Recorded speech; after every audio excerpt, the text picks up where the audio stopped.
साथियों, रितेश एकेडमी में आप सभी का स्वागत है।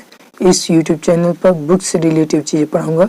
अगर आपने अभी तक से हमारे चैनल को सब्सक्राइब नहीं किया है तो चैनल को सब्सक्राइब कर बेल आइकन को ऑल पर टैप कर दें ताकि हमारी वीडियो की नोटिफिकेशन आप तक सबसे पहले पहुंचे। तो चलिए बिना किसी देरी के बच्चों वीडियो को आगे बढ़ाते हैं। कक्षा 10वीं की पाठ्य पुस्तक हिंदी पूरक कृतिका भाग 2 आज से लिया गया है। ठीक है, अध्याय बच्चों 1 है और अध्याय का नाम है बच्चों माता का आंचल। ठीक है, और इसके लेखक का नाम है शिवपूजन सहाय। ठीक है बच्चों, मैंने यह 2 भागों में वीडियो बनाया है, तो भाग ये 1 है। ठीक है बच्चों, तो चलिए प्रश्न अभ्यास कर लेते हैं। प्रश्न संख्या है बच्चों 1। इस प्रश्न में हमसे और आपसे क्या पूछा जा रहा है कि प्रस्तुत पाठ के आधार पर यह कहा जा सकता है कि बच्चे का अपने पिता से अधिक जुड़ाव था, फिर भी विपदा के समय वह पिता के पास ना जाकर माँ की शरण लेता है। आपकी समझ से इसकी क्या वजह हो सकती है? तो चलिए बच्चों इसका उत्तर देते हैं हम लोग। पाठ को पढ़ने से पता चलता है कि बच्चे का माता से सिर्फ दूध पीने का ही नाता था। उसे उसका पिता ही नहलाता, पूजा में साथ बिठाता, खाना खिलाता और साथ खेलता था। रात को वह सोता भी अपने पिता के साथ ही था, परंतु एक दिन सांप से डरकर वह पिता के पास नहीं बल्कि माँ की गोद में समा जाता है। वास्तविकता तो यही है कि बच्चा माँ के बिना अधूरा होता है। बच्चा जो सुरक्षा अपनी माँ की ममता भरी गोद में महसूस करता है, वैसी सुरक्षा और कहीं महसूस नहीं करता। यही कारण था कि विपदा के समय वह अपनी माँ की गोद में शरण लेता है। ठीक है बच्चों, तो चलिए बच्चों प्रश्न संख्या 2 देख लेते हैं। ठीक है, आपके विचार से भोलानाथ अपने साथियों को देखकर सिसकना क्यों भूल जाता है? तो चलिए बच्चों इसका भी उत्तर हम लोग देते हैं। घर में माँ बच्चे को लाख छटपटाने पर भी उसके सिर में चुल्लू भर कड़वा तेल डालकर उसकी मालिश करके चोटी गूंथ देती थी। वह सिर को तेल से सराबोर करके ही छोड़ती थी, फिर माथे पर नजर का काला टीका लगाकर और फूलदार लट्टू बांधकर जबरन कुर्ता टोपी पहना देती। इस प्रकार माँ के हट से तंग आकर बच्चा प्रिया सिसकने लगता था। तब वे बापूजी की गोद में सिसकते हुए बाहर आते, लेकिन बाहर आते ही अपने साथ के बच्चों को खेलते देखता तो उसका चंचल मन भी खेलने को आतुर हो जाता। तब वह अपने साथियों के साथ खेलने लगता और सिसकना भूल जाता था। हमारे विचार से वह खेलने का अवसर पाकर सिसकना भूल जाता था। बच्चों प्रश्न संख्या 3 देख लेते हैं। ठीक है, आपने देखा होगा कि भोलानाथ और उसके साथी जब तब खेलते खाते समय किसी न किसी प्रकार की तुकबंदी करते हैं।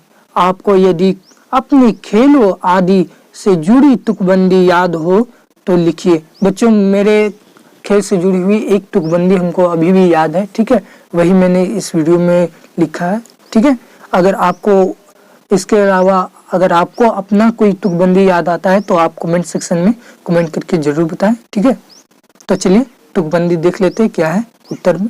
ठीक है, तुकबंदी जो प्रिया हम करते वह इस प्रकार है। ठीक है, 2 बच्चों द्वारा ऊपर हाथों को आपस में पकड़कर अन्य बच्चों का पंक्तिबद्ध रूप से उन हाथों के अंदर से निकलते हुए यह गाना।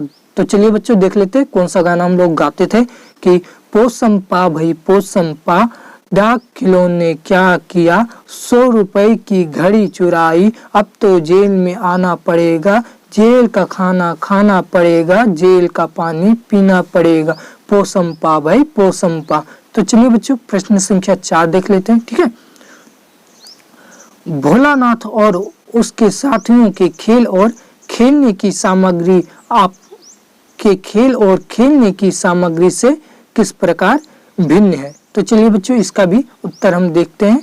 ठीक है, इसका आसानी से उत्तर देते हैं। ठीक है, भोलानाथ और उसके साथियों को खेल और खेलने की सामग्री। ठीक है बच्चों, तो चलिए दुकान से शुरू करते हैं। ठीक है, तो दुकानों का खेल, वे मिठाई की दुकान पर मिट्टी के लड्डू, पत्तों की कचौड़ियाँ, गीली मिट्टी की जलेबियाँ, चस्ते के पैसे, पानी का घी, धूल की पिसान, दिए के तराजू और बालू की चीनी बनाकर प्रयोग करते थे। ठीक है बच्चों, तो चलिए अब बारात का देख लेते हैं बच्चों खेल। बारात का खेल, कंस्तर का तंबूरा, अमोलों को घिस कर बनाई गई सहनाई, टूटे चूहेदानी की पालकी और खटोली की डोरी बनाई जाती थी। ठीक है बच्चों, कहने का तात्पर्य यह है कि भोलानाथ और उसके साथियों के खेल दैनिक जीवन की घटनाओं से जुड़े होते थे तथा उनकी खेल सामग्री मान्य चीजें हुआ करती थी। ठीक है बच्चों, तो चलिए बच्चों अब हम अपना खेल देख लेते हैं। ठीक है, हमारे खेल और खेल की सामग्री। ठीक है, तो बच्चों हमारा खेल था क्रिकेट। ठीक है, तो क्रिकेट, ठीक है, तो क्रिकेट के बैट, गेंद, विकेट, पैड, हेलमेट आदि दोनों प्रकार की सामान्य सामग्री में काफी भिन्नता है। ठीक है बच्चों, तो चलिए बच्चों प्रश्न संख्या 5 देख लेते हैं। ठीक है, पाठ में आए ऐसे प्रसंगों का वर्णन कीजिए जो आपके दिल को छू गए होंगे। ठीक है बच्चों, तो चलिए इसका उत्तर देते हैं। जो बच्चों इसमें हमको 2 प्रसंग मिला था, ठीक है, जो मेरे दिल को छू गए, तो उसी को मैंने यहाँ लिखा है। तो चलिए देखते हैं। ठीक है, दिल को छूने वाले प्रसंग। ठीक है, तो पहला है बच्चों, बचपन में जब लेखक के पिताजी रामायण का पाठ करते तब लेखक उनकी बगल में बैठे बैठे आईने में अपना मुंह निहारा करते थे। ठीक है, जब वे उसकी ओर देखते तो वह कुछ लज्जा कर और कुछ मुस्कुराकर आईना नीचे रख देते थे। ठीक है बच्चों, तो चलिए बच्चों दूसरा प्रश्न देख लेते हैं। जब बच्चा अपने पिताजी की लंबी लंबी मूंछों को उखाड़ने लगता तब वे बच्चे के हाथों को चूम लेते थे।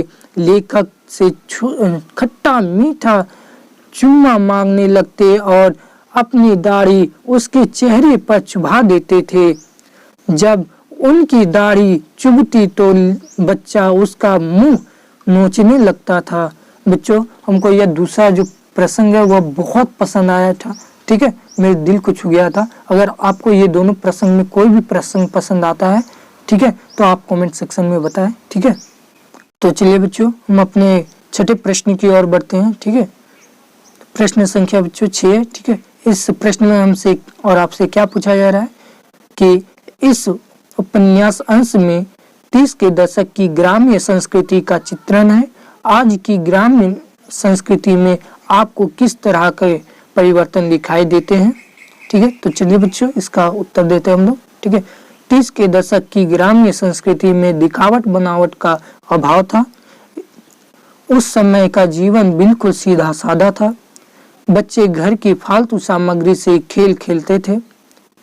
ठीक है, खेलते समय जब कभी उन्हें चोट लग जाती तो चोट पर हल्दी वगैरह लगाकर इलाज कर लिया जाता था। अब 21वीं सदी के प्रारंभ में ग्रामीण संस्कृति में भी काफी परिवर्तन आए हैं।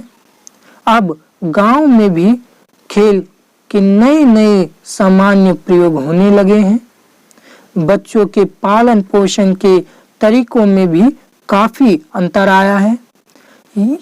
यहाँ भी बच्चों के खेलने के लिए पार्क और स्टेडियम बनने लगे हैं। ओसारे में बैठकर हुक्के गुड़गुड़ाना लगातार कम होता चला जा रहा है। ठीक है बच्चों, अगर बच्चों आपको यह वीडियो पसंद आया तो प्लीज़ वीडियो को लाइक कर अपने दोस्तों के पास शेयर अवश्य करें ताकि वह भी इस वीडियो का लाभ उठा सके। मिलेंगे बच्चों अगले वीडियो में, तब तक के लिए धन्यवाद।